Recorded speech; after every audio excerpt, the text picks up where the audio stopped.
Sovet İttifaqı dağıldıktan sonra Rusiya dünyada öz rolunu tapmağa çalışır.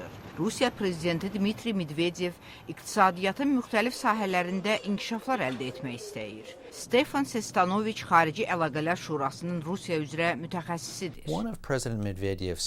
Prezident Medvedevin gətirdiyi yenilik innovasiyadır. O 20 il bundan əvvəl Sovet İttifaqının dağılmasından sonra olduğu kimi deyil, Rusiyanın iqtisadiyyatına müasirlik gətirilməli olduğunu deyir. Prezident Medvedevin modernizasiya kursu yüksək texnologiyalı Silikon vadisindən başlayır. Brookings İnstitutundan Steven Pfeiffer. O, Silikon vadisinə orada işlərin necə getdiyini görmək istədiyi üçün gedir.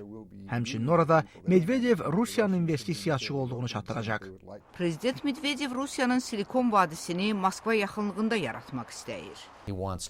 O, dünyada yüksək səviyyəli mütəxəssisləri bir araya gətirərək ekspertlərdən ibarət paytaxtda yüksək texnologiyalı mərkəz qoyulmasını istəyir.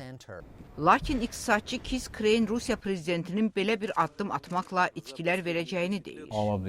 Buna bənzər bütün ölkələrdə dövlətin özəl sektoru yaxşılaşdırmaq cəhdləri iflasa uğrayıb. Kis Krein Rusiya hökumətinin korrupsiya və bürokratiya bəlasına duçar olduğunu deyir. O, ölkəni müasirləşdirməkdən əvvəl Rusiyanın biznes mühitini inkişaf etdirməli olduğunu bildirir.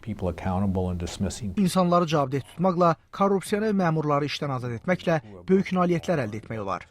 Steven Sestanoviç prezident Medvedevin Rusiyanı kökündən dəyişmək istədiyini deyir. Prezident Medvedevin prezident Barack Obama ilə Ağ Evdəki görüşü zamanı iki ölkə arasında ticarət əlaqələri və investisiya qoyuluşu yolları məsələlərinin də müzakirə ediləcəyi gözlənilir. Rusiya ilə Birləşmiş Ştatlar arasında münasibətlər prezident Barack Obamanın hakimiyyətə gəlməsindən sonra inkişaf etməyə başladı.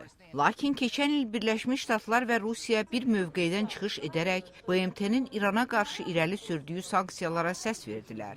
Prezident Obama və prezident Medvedev eləcə də atom silahlarının ixtisarı ilə bağlı yeni razılıq imzaladılar. Vaşinqtondan Nərminə Cəlalqızı, Amerikanın səsi.